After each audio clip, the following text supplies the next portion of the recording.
जय हिंद साथियों। मैं आपका सेवक पंडित मनमोहन झा गामा, महानगर अध्यक्ष गाजियाबाद ऑल इंडिया मजलिस इत्तेहादुल मुस्लिमीन।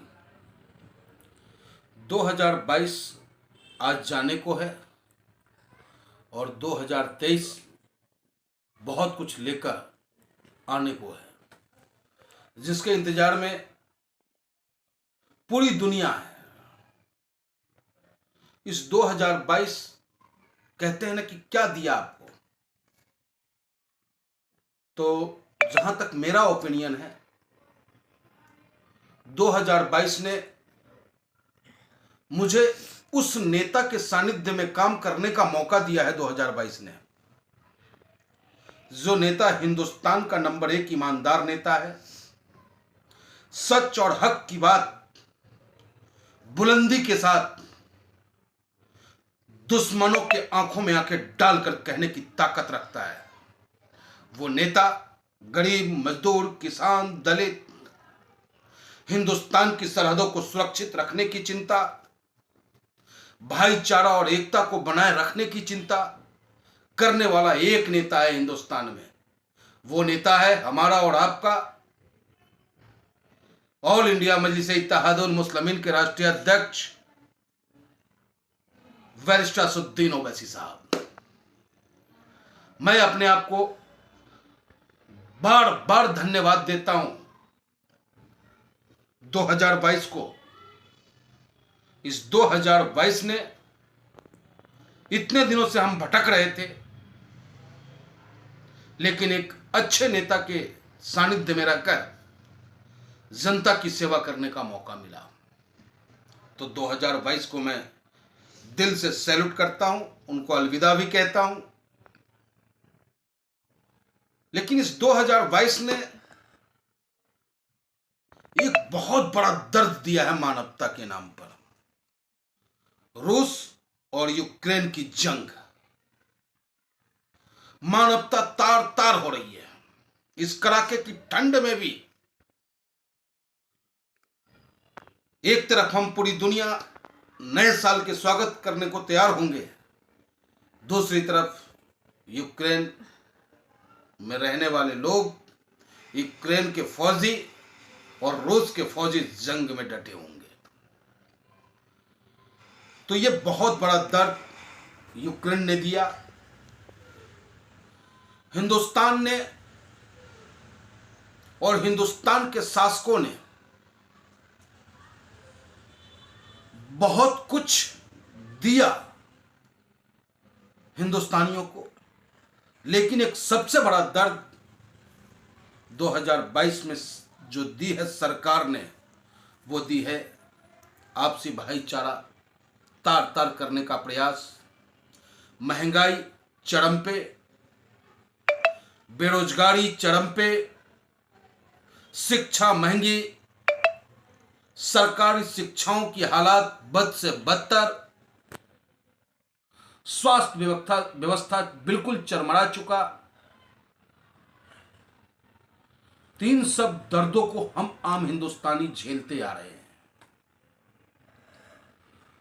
लेकिन मैं उम्मीद करता हूं अपने आने वाले 2023 से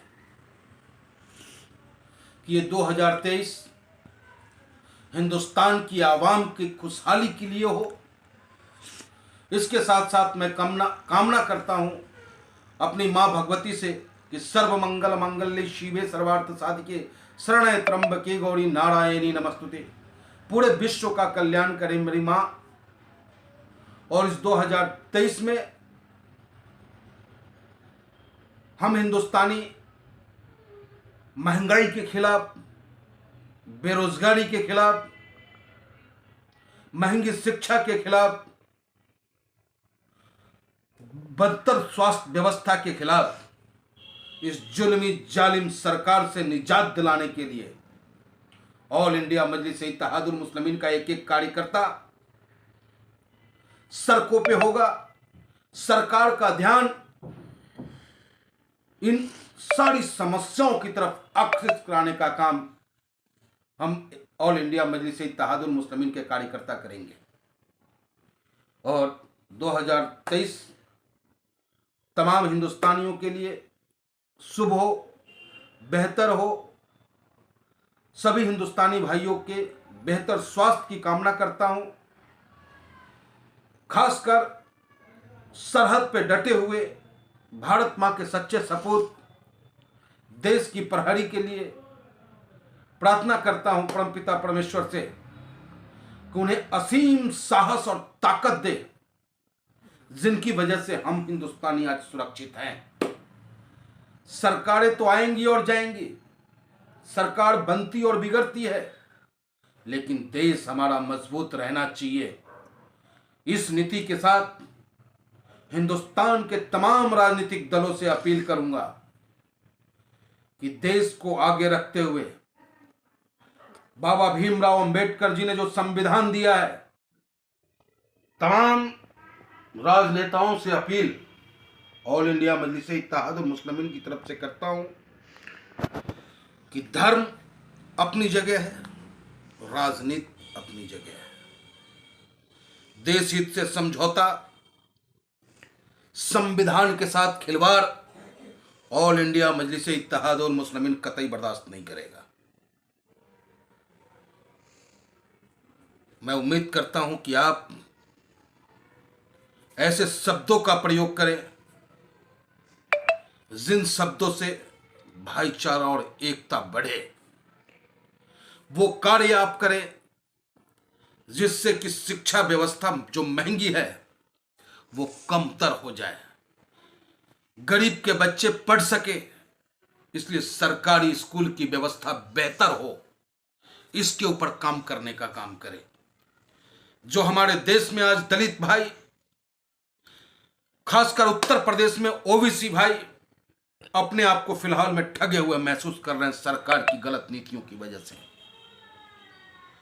इस सरकार ने अगर सही पैरवी की होती तो माननीय न्यायालय का यह फैसला ना आया होता कि विदाउट आरक्षण आप चुनाव करें। तो मैं पुनः आप तमाम साथियों से का क्रांतिकारी अभिवादन करता हूं और आपसे अनुरोध करता हूं तमाम समाजसेवी राजनीतिक दलों से कि देश हित को ऊपर रखते हुए कोई कार्य करें, कोई निर्णय लें। इसी में हम सबकी भलाई है, हम हिंदुस्तानियों की भलाई है। तो पुनः आप सभी को 2023 आगमन की हार्दिक शुभकामनाएं, बहुत बहुत बधाई। ऑल इंडिया मजलिस-ए इत्तेहादुल मुस्लिमीन जिंदाबाद, बैरिस्टर असदुद्दीन ओवैसी साहब जिंदाबाद, ऑल इंडिया मजलिस-ए इत्तेहादुल मुस्लिमीन जिंदाबाद।